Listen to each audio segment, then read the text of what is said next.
தங்கள் மனம் கவரும் திரைக்கலைஞர்களின் வாழ்க்கை பயணத்தை தாங்கள் தொடர்ந்து காண உங்கள் நியூஸ் மிக்ஸ் டிவியை சப்ஸ்கிரைப் செய்து கொள்வதுடன் நிகழ்ச்சி பிடித்திருந்தால் லைக் என்ற பட்டன் மூலம் தங்கள் விருப்பத்தையும் மற்றவர்களும் அறிந்திட ஷேர் என்ற பட்டன் மூலம் பகிர வேண்டுகிறோம். நியூஸ் மிக்ஸ் டிவி தங்கள் அனைவரையும் அன்புடன் வரவேற்கிறது.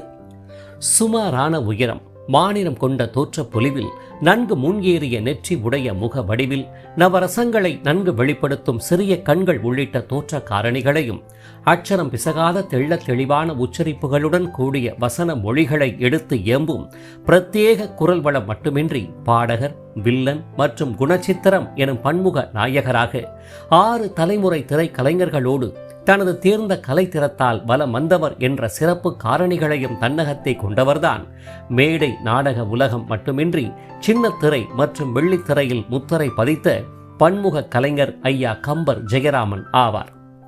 சித்திர செவ்வானம், சிரிக்க கண்டேன் என்ற காற்றினிலே வரும் கீதம் திரைப்பட ஹிட் பாடலை என்று நினைத்தாலும் புன்னகை பூத்த முகத்துடன் மனக்கண்ணில் மின்னிவிட்டு மறைபவர். 5000த்திற்கும் மேற்பட்ட மேடை நாடகங்கள், 150க்கும் அதிகமான திரைப்படங்களில் நடித்து சிறப்பித்தது மட்டுமின்றி சொல்லிக்கொண்டே போகும் அளவுக்கு எண்ணற்ற விருதுகளையும் வென்றவர். இப்பேற்பட்ட சிறப்புகளுக்கும் பெருமைகளுக்கும் உரியவரான ஐயா கம்பர் ஜெயராமன் அவர்களின் பிறப்பு முதல் தற்போதைய நிலை வரையிலான நினைவலைகள் போற்றும் சிறப்பு வாழ்க்கை பயணத்தை சற்று விரிவாக காண்போம். 1936 ஏப்ரல் மாதம் 27ஆம் தேதியன்று திருவாரூர் மாவட்டத்தில் உள்ள அம்மையப்பன் என்ற கிராமத்தை பூர்வீகமாக கொண்ட விவசாய குடும்பத்தைச் சேர்ந்த தியாகராஜன் மற்றும் ஜானகி தம்பதியருக்கு பிறந்த 4வது கடைக்குட்டி செல்ல மகன்தான் நமது வாழ்க்கை பயண கலை உலக நினைவலைகள் நாயகர் ஜெயராமன் எனும் இயற்பெயருடைய கம்பர் ஜெயராமன் ஆவார். இவருடன் 3 மூத்த சகோதரர்கள் உடன் பிறந்தவர்கள் ஆவர். தந்தை தியாகராஜன் சிறந்த ஆன்மீக பாடகர் என்பதால் அவருடைய கலை வாரிசாக பாடல்கள் பாடுவதில் மிகுந்த ஆர்வம் உடையவரான சிறுவன் ஜெயராமனும் அவ்வாறே மாறிப்போனதில் ஆச்சரியம் இல்லைதான். தண்டவாணி தேசிகர் மற்றும் டி.ஆர். மகாலிங்கத்தின் பாடல்களை பிறழாமல் அப்படியே பாடுவதில் வல்லவரான ஜெயராமன் அவர்கள் தனது பள்ளி படிப்பை சொந்த ஊரில் இயங்கி வந்த திண்ணை பள்ளிக்கூடத்தில் இனிதே ஆரம்பித்தார். மகனின் பாடும் ஆற்றலை நன்கு உணர்ந்தவரான தந்தை தியாகராஜனும் அக்கலையை நன்கு வளர்க்கும் பொருட்டு தங்களூர் நாதஸ்வர வித்வானிடம் சங்கீதம் கற்கவும் இணைத்து விட்டார். இவ்வாறு கல்வியுடன் கலையையும் நன்கு இணைத்து கொண்டு வளர ஆரம்பித்த மாணவர் ஜெயராமனின் பாடும் ஆற்றலை கண்டு வியந்த இசை சித்தர், பின்னணி பாடகர் C.S. ஜெயராமனும் வெகுவாக பாராட்டி மகிழ்ந்திருக்கிறார். இதன் பின்னர் கல்வியை விட கலையிலேயே பெரும் ஈர்ப்பு கொண்டவராக மாறிப்போன சிறுவன் ஜெயராமன் 10ஆம் வயதை எட்டிய வேளையில்தான் குடும்ப நண்பரின் சிபாரிசு மற்றும் பெற்றோரின் ஒப்புதலுடன் அப்போது புகழ்பெற்று விளங்கிய தேவி நாடக சபாவில் இணைந்தார். ஆரம்ப காலங்களில் நாடகத்தை காண நுழைவுச் சீட்டு தருவது, விளம்பரம் செய்வது, அரங்கம் அமைப்பது போன்ற வேலைகளை செய்து வந்த சிறுவன் ஜெயராமன் அவர்களுக்கு கூட்டத்தில் ஒருவராக என தோன்றி மேடையேறும் வாய்ப்புகளை கிட்டி வந்தது. இருப்பினும் எதை பற்றியும் கவலை கொள்ளாத வயதில் பயணித்து வந்தவரை அவ்வேளைய சினிமா உலகம்தான் பிரதான வேடங்களை ஏற்று நடிக்க உதவியது எனலாம். அதுவும் எப்படியெனில், சினிமா மோகம் காரணமாக நாடக குழுவில் பயணித்த பலரும் திரை உலகை நோக்கி சென்ற வேளையில் நடிப்பதற்கு ஆள் இல்லாமல் திண்டாடிய பொழுதுதான் ஜெயராமன் உள்ளிட்ட சிறுவர்களுக்கு முக்கிய கதாபாத்திரங்களை வழங்கி மேடை ஏற்றியது தேவி நாடக சபா.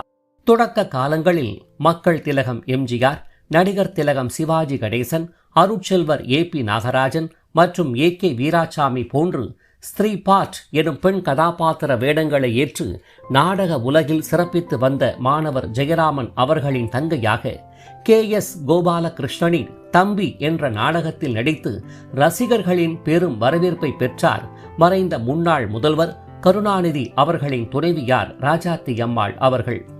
உணவு உறைவிடத்துடன் மாதம் 5 ரூபாய் சம்பளத்தில் மன நிறைவுடன் பயணித்து வந்த ஜெயராமன் அவர்களின் பெற்றோர் இருவரும் மறைந்துவிட பின்னர் என்ன, நாடக சபாவே உலகமாகித்தான் போனது சிறுவன் ஜெயராமன் அவர்களுக்கு.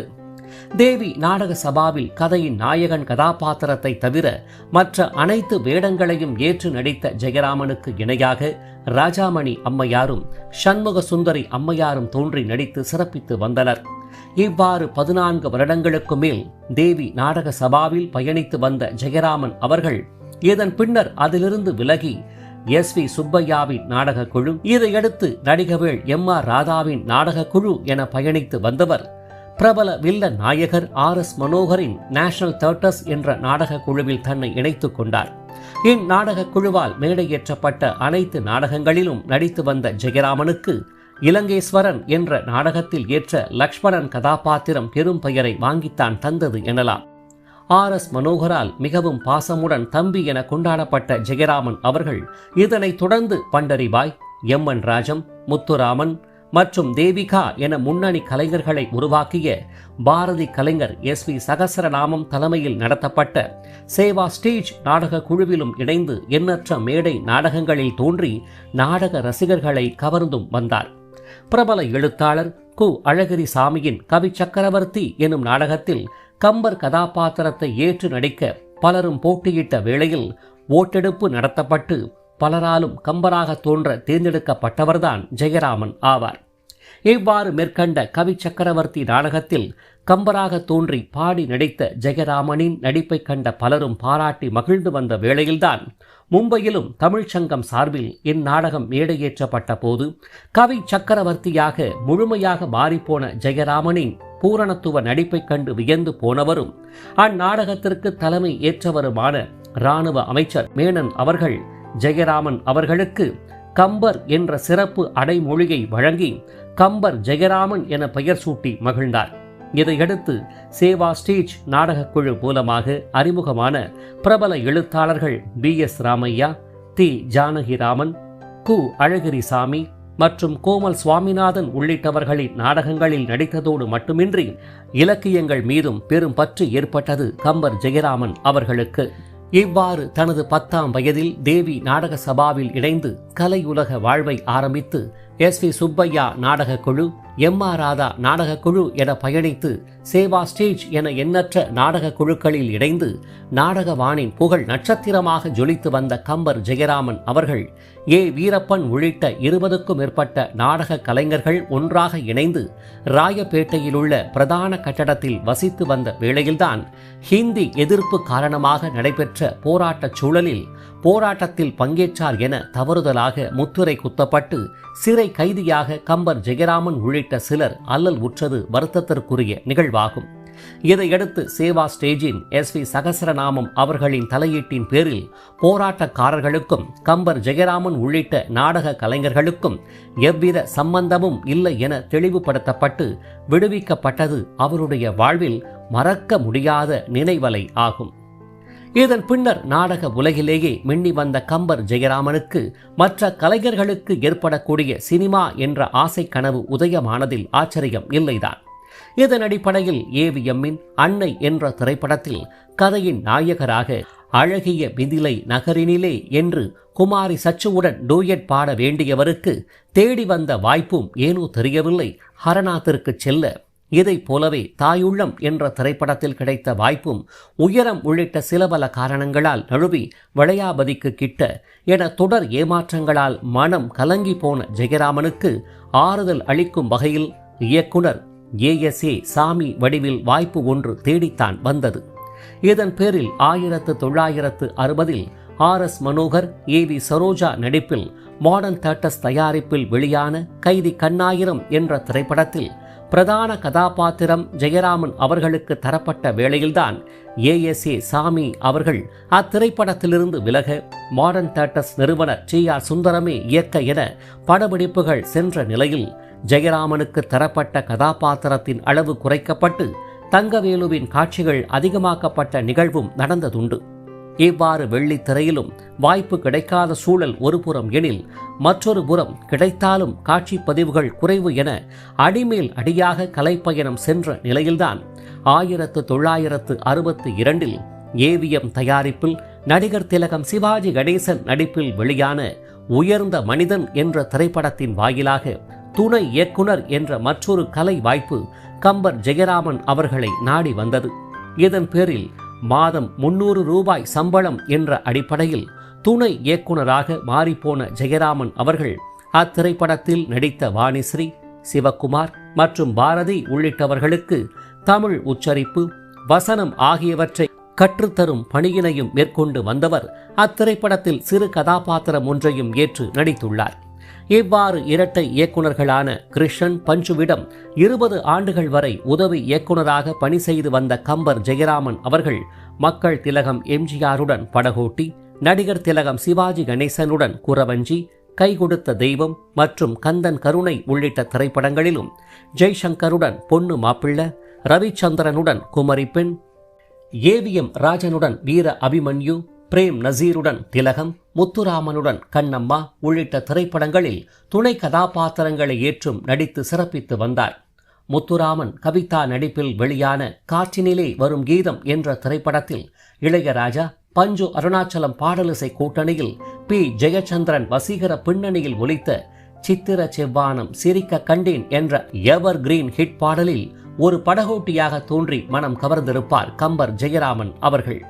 இயக்குனர் திலகம் KS கோபாலகிருஷ்ணன் இயக்கத்தில் வெளியான ஆதிபராசக்தி என்ற திரைப்படத்தில் நாரதராக தோன்றி நவரசங்களையும் தனது நடிப்பால் வெளிப்படுத்திய ஜெயராமன் அவர்கள் 1981 எழுத்தாளர் சுஜாதாவின் கைவண்ணத்தில் GN ரங்கராஜன் இயக்கத்தில் பிரதாப் போத்தன், ஸ்ரீபிரியா நடிப்பில் வெளியான சஸ்பென்ஸ் மற்றும் த்ரில்லர் திரைப்படமான கரையெல்லாம் செண்பகப்பூ என்ற திரைப்படத்தில் கதையின் பிரதான வில்லன் நாயகராக அதிர்வலைகளை ஏற்படுத்தும் மைய கதாபாத்திரமான பயாஸ்கோப் ஸ்ரீனிவாசன் என்ற வேடத்தை ஏற்று ரசிகர்களை அதிர்ச்சியடைய வைத்திருப்பார்.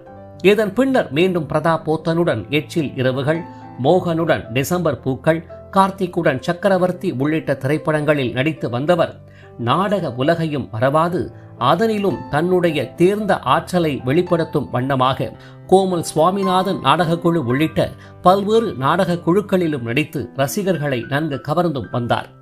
2002 தங்கர் பச்சான் இயக்கத்தில் வெளியான சொல்ல மறந்த கதை என்ற திரைப்படத்தில் சிவதானு எனும் சேரனின் தந்தை பச்சமுத்து எனும் கதாபாத்திரத்தை ஏற்று மனம் கலங்க வைத்த கம்பர் ஜெயராமன் அவர்கள் 2003 சுப்பிரமணியம் சிவா இயக்கத்தில் தனுஷ் நடிப்பில் வெளியான திருடா திருடி என்ற திரைப்படத்தில் கதையின் நாயகி விஜயாக தோன்றி நடித்த சாயா சிங்கின் தந்தை கதாபாத்திரத்தை ஏற்று மனம் தொட்டிருப்பார். வெள்ளித்திரை மட்டுமின்றி சோ ராமசாமியின் ஜனதா நகர் காலனி, எங்கே பிராமணன் உள்ளிட்ட தொடர்களிலும், ராஜம் கிருஷ்ணனின் கரிப்பு மணிகள் மற்றும் முத்தாரம் உள்ளிட்ட எண்ணற்ற தொலைக்காட்சி தொடர்களில் தோன்றி நடித்து சின்ன திரை ரசிகர்களின் பேரபிமானத்தை நன்கு பெற்றவரான கம்பர் ஜெயராமன் அவர்கள் கோமல் சுவாமிநாதன் படைப்பில் உருவான என் வீடு, என் கணவர், என் குழந்தை என்ற புகழ்பெற்ற நாடகத்தில் மனோரமாவின் இணையாக தோன்றி நடித்து சிறப்பித்ததை அவ்வளவு எளிதில் ரசிகர்கள் மறந்திருக்க முடியாதுதான். 1978 பி விட்டலாச்சாரியா இயக்கத்தில் வெளியான ஜெகன் மோகினி எனும் மாயாஜால திரைப்படத்தில் கதையின் நாயகர் நரசிம்ம ராஜுவுக்கு பின்னணி குரல் தந்த கம்பர் ஜெயராமன் அவர்கள் வேறு சில திரைப்படங்களிலும் தனது குரலை பின்னணியாக தந்தவராவார். ஏற்கனவே தங்கர் பச்சான் இயக்கத்தில் வெளியான சொல்ல மறந்த கதை என்ற திரைப்படத்தில் தந்தை கதாபாத்திர நாயகராக நடித்த கம்பர் ஜெயராமனை 2007 மீண்டும் தன்னுடைய கதை வசனம் இயக்கத்தில் வெளியாகவிருந்த 9 ரூபாய் நோட்டு என்ற திரைப்படத்தின் கதையின் நாயகராக நடிக்க வாய்ப்பு தருவதாக கூறிய நிலையில் ஏனோ தெரியவில்லை, வேறு சில பல காரணங்களால் அத்திரைப்படத்தின் நாயகராக சத்யராஜ் அவர்கள் நடித்து திரைப்படம் வெளியானது. KR ராமசாமி, கலைவாணர் NS கிருஷ்ணன் ஆகியோரின் தீவிர பற்றாளரான கம்பர் ஜெயராமன் அவர்கள் கலை மாமணி உள்ளிட்ட எண்ணற்ற விருதுகளையும் வென்றவராவார். இப்பேற்பட்ட சிறப்புக்குரிய கம்பர் ஜெயராமன் அவர்கள் தனது உறவுக்கார பெண்ணான கமலா என்பவரை மனம் புரிந்தார். மேற்கண்ட தம்பதிகளின் அன்பின் அடையாளமாக விஜயலட்சுமி, லலிதா மற்றும் கலைச்செல்வி என்ற 3 மகள்கள் உள்ளனர். இவர்களில் விஜயலட்சுமியானவர் தனியார் பள்ளி ஆசிரியராக பணிபுரிந்து வருவதுடன் தனது குடும்பத்துடன் சென்னையில் வசித்து வருகிறார். 2ஆம் மகள் லலிதாவானவர் அரசு பள்ளி ஆசிரியராக பணி செய்து வருவதுடன் தனது குடும்பத்துடன் சென்னையில் வாழ்ந்து வருகிறார். 3வது மகளான கலைச்செல்வியானவர் தனது குடும்பத்துடன் துபாயில் மகிழ்ச்சிகரமாக பயணித்து வருகிறார். தற்போது 90 வயதை எட்டியுள்ள கம்பர் ஜெயராமன் அவர்கள் முதுமையில் தோன்றும் சில உடல் உபாதைகளால் சற்று நலிவுற்றிருந்தாலும் தனது அன்பு மனைவி, 3 பாச மகள்கள் மற்றும் பேர பிள்ளைகளின் அரவணைப்பு, கனிவு மிகுந்த பராமரிப்பு காரணமாக தனது வாழ்க்கை பயணத்தை மலரும் நினைவலைகளுடன் மகிழ்ச்சிகரமாக கழித்து வருகிறார்.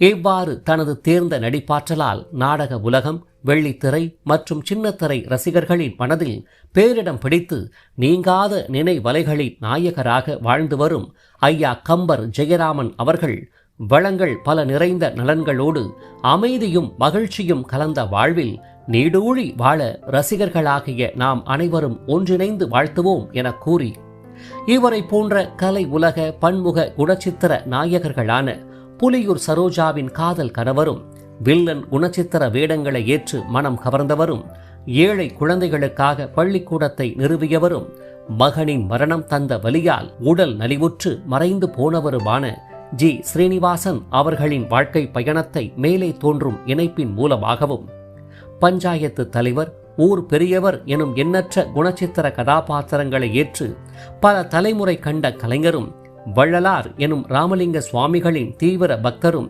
வெளியே சென்று வருகிறேன் என கூறிவிட்டு சென்றவர் இன்று வரை திரும்பாத மர்ம நாயகராக மாறிப்போன கரிக்கோல் ராஜு அவர்களின் வாழ்க்கை பயணத்தை மேலே தோன்றும் இணைப்பின் மூலமாகவும், ஆரம்ப காலங்களில் வில்லன் கூட்டங்களில் ஒருவராக, பின்னர் கவுண்டமணி செந்தில் காமெடி கூட்டணியில் பிரதான நகைச்சுவை கலைஞராக எண்ணற்ற திரைப்படங்களில் தோன்றி நடித்தவரும், கடுமையான வறுமை சூழல், திரை உலக வாய்ப்பின்மை போன்ற காரணங்களால் பாதிக்கப்பட்டு ஆதரவின்றி மறைந்து போன திரை உலக வேதனை கலைஞர் கருப்பு சுப்பையா அவர்களின் வாழ்க்கை பயணத்தை மேலே தோன்றும் இணைப்பின் மூலமாக மட்டுமல்லாமல், தாங்கள் பார்த்து கொண்டிருக்கும் வீடியோவின் கீழே காணப்படும் டிஸ்கிரிப்ஷன் பகுதியில் பிரத்யேகமாக வழங்கப்பட்டுள்ள இணைப்புகள் வாயிலாக மேற்கண்ட மறக்க முடியாத பன்முக கலைஞர்களின் அரிய தகவல்கள் மற்றும் குடும்ப புகைப்படங்கள் நிறைந்த சிறப்பு வாழ்க்கை பயணத்தை தாங்கள் அனைவரும் முழுமையாக அறிந்து கொள்ளலாம்.